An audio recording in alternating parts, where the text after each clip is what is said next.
काम करत असताना वाटतं ना इंग्लिश शिकणं, स्वतःसाठी वेळ मिळवणं अशक्य आहे ताई. पण मी आज तुम्हाला दाखवणार आहे असं घरकाम करताना आपल्याला इंग्लिश शिकता येईल आणि वेळही व्यवस्थित मॅनेज करता येईल. होय, हे शक्य आहे. कारण थोडंसं प्लॅनिंग आणि रोजची थोडीशी सवय जे की मी केलं आणि मी करू शकले, कारण माझ्यासारखे तुम्ही आहात त्यामुळे तुम्ही पण करू शकणार आहे. तर आता सर्वात अगोदर काय करायचं ग, साठी ह्या टिप्स आहे बघा. इंग्लिश व्हाईल डुईंग कोर्स म्हणजे सर्वात पहिला टप्पा, घरकाम करताना इंग्लिश बोलायचं. आता ते कसं करायचं, तुम्ही स्वयंपाक करताना म्हणा I am chopping the vegetable, असं आपण स्वतःलाच जेव्हा आपण घरकाम करतो किंवा काही करतो तर आपण आपल्या स्वतःलाच असे छोटे छोटे वाक्य तयार करायचे. त्याने काय होतं, आपलं काम पण होतं आणि आपलं इंग्रजी बोलण्यामध्ये मदत होते होतो.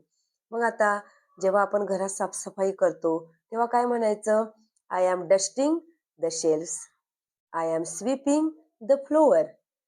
म्हणजे कुठलंही काम करताना पहिलं वाक्य इंग्लिश म्हणायचं म्हणजे म्हणायचंच. नाही येत आहे, चुकलं तरी चालेल, कारण आपल्याला कोणी बघणारं नाहीये, आपण स्वतःशी पुटपुटत आहोत. फक्त आपलं इंग्लिश प्रोग्रेसिव्ह होण्यासाठी.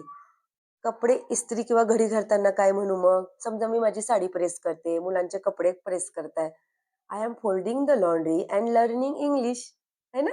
म्हणजे वेगळी आपल्या आतमध्ये कॉन्फिडन्स तयार होतं आणि खूप छान वाटतं.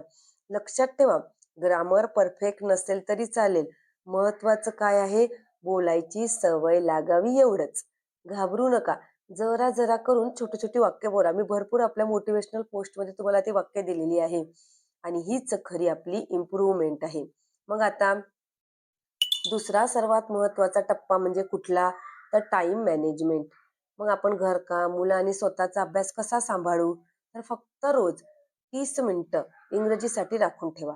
ताई 30 मिनिटं खूप झालीत ग, ठीक आहे 15 मिनिटं ठेवा. ताई 15 मिनिटंही खूप झाली, बरं 5 मिनिटं ठेवा. एक काम करताना एकच इंग्रजी वाक्य बोला, तेवढं तर शक्य होईलच ना. प्लॅनर करा, छोटं नोटबुक तयार करा. आज मी काय शिकले ते त्यात लिहा. 2च ओळी लिहा, 1च ओळ लिहा, 10 ओळी लिहा, जेवढं शिकलं तेवढं लिहा. घरकाम करताना इंग्लिश बोलणं म्हणजे 2 काम एकत्र करणं. एका हाताने भांडी, दुसऱ्या हाताने तुमच्या स्वप्नांना तुम्ही उडवत आहात. तुमच्या स्वप्नांना तुम्ही पकडत आहात. तुमच्या स्वप्नांना तुम्ही नवी दिशा देत आहात. Little step lead to big progress. दररोज काही मिनिटं इंग्रजी बोलणं, शब्द लिहिणं आणि थोडं वाचन, यामुळे भरपूर फरक पडतो. मग आता एक प्रॅक्टिकल मी टिप तुम्हाला देते. आता छोटं टास्क फक्तसाठी, आजचं घरचं काम करतानाही 5 वाक्य बोला. I am managing my house, my home and my dreams. I am learning English every day. I can do this. Small tips lead to big progress. And last but not least, I am proud of my self.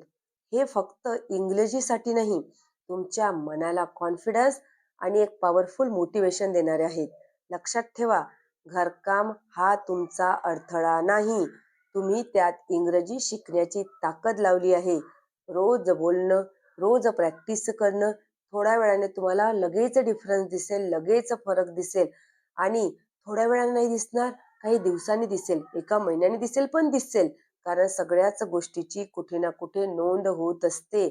घरकाम करताना तुमचा आत्मविश्वास वाढेल, घरकाम करताना तुमचं व्यवस्थित management पण होईल आणि तुमच्या इंग्रजी शिकता जाईल.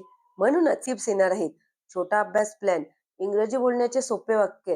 आणि आत्ता जर तुम्ही हे टास्क पूर्ण केलं तर नक्की कमेंटमध्ये लिहा, I am managing my home and my dreams. चला आजपासून आपल्या घरकामात इंग्लिश शिकण्याची सवय लावूया. भेटूया आपल्या नेक्स्ट व्हिडिओ किंवा नेक्स्ट शॉर्ट किंवा नेक्स्ट तुमच्या मोटिवेशनल पोस्टमध्ये. तोपर्यंत स्वतःची काळजी घ्या, आनंदी राहा, बाय.